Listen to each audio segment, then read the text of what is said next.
महाकाल का है, उसे काल भी क्या बिगाड़े, जो महाकाल का भक्त है।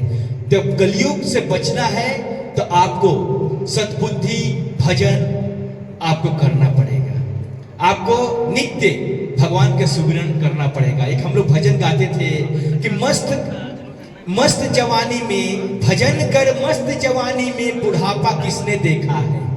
आज लोग कहता है अरे मुझे खेलने का उम्र है, आज मुझे ऐश करने का मौज करने का उम्र है।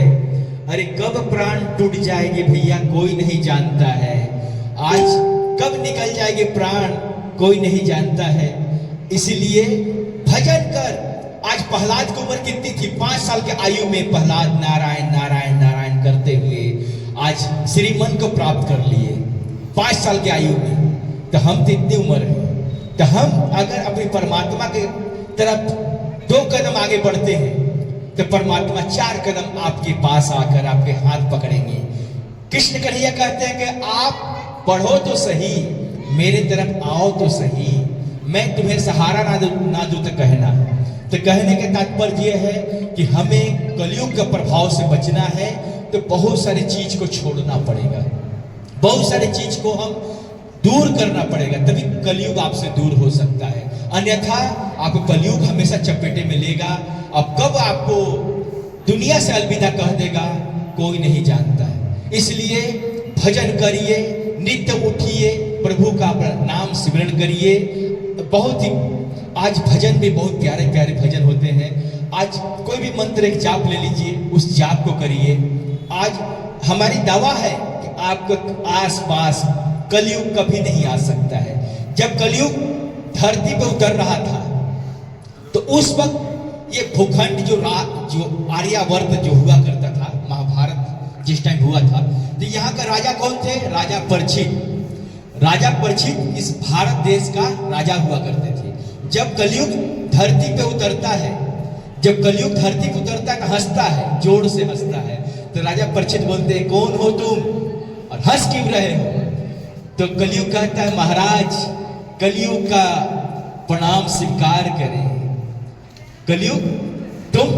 तो बोलता हाँ प्रभु, आज से द्वापर का समापन हो गया है और आज से मेरी उदय हो गई है, आज से मैं इस धरती पे उतरने जा रहा हूं। तब वो कहते हैं कि हमारे रहते कलयुग इस धरती पे नहीं आ सकते हो। जानते थे, राजा परीक्षित जानते थे कि ये कलयुग उतरेगा तो पूरा सृष्टि को सत्यानाश कर देगा, ये पापी बना देगा लोग। तभी कहते हैं कि हे कलयुग आपको मैं जगह दूंगा, उसी जगह पे रहना। तो 4 जगह मांगा था कलयुग ने, सिर्फ 4 जगह मांगा, उसी स्थान पे कलयुग का वास होता है। तो प्रयागराज, अच्छा हाँ हाँ, तो 4 जगह कलयुग का वास हुआ। कहाँ कहाँ? जहाँ पे किसी स्त्री का इज्जत लूटा जाता हो, जहाँ जुआ खेला जाता हो, जहाँ गलत तरीके से धन अर्जित किया जाता हो, जहाँ पे शराब चली जाती है। तो ये 4 जगह पे, इसलिए पवन पुत्र हनुमान को आदेश हुआ, प्रभु विष्णु भगवान श्री राम भगवान कहे कि हे पवन पुत्र हनुमान आप धरती पे रहो। क्यों? आप जब तक धरती पे रहोगे तो आपका नाम का भजन, आपका नाम का सुमरन जहाँ जहाँ ये हवा में बिखरेगी वहाँ वहाँ कलयुग नहीं उसको लपेटे में ले सकता। आज चले जाइए, बहुत मंदिर पे है, कहीं सुंदर कांड, कहीं रामायण का चौपाई, कहीं कुछ ना कुछ सुनने को मिलता रहता है।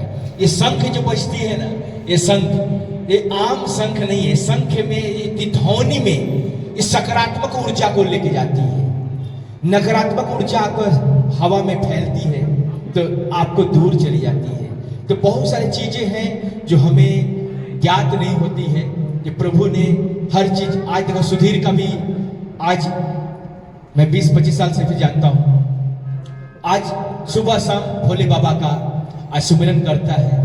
आज भोले बाबा जिसके कहते हैं ना महाकाल का हाथ हो तो उसे कौन बिगाड़ सकता है।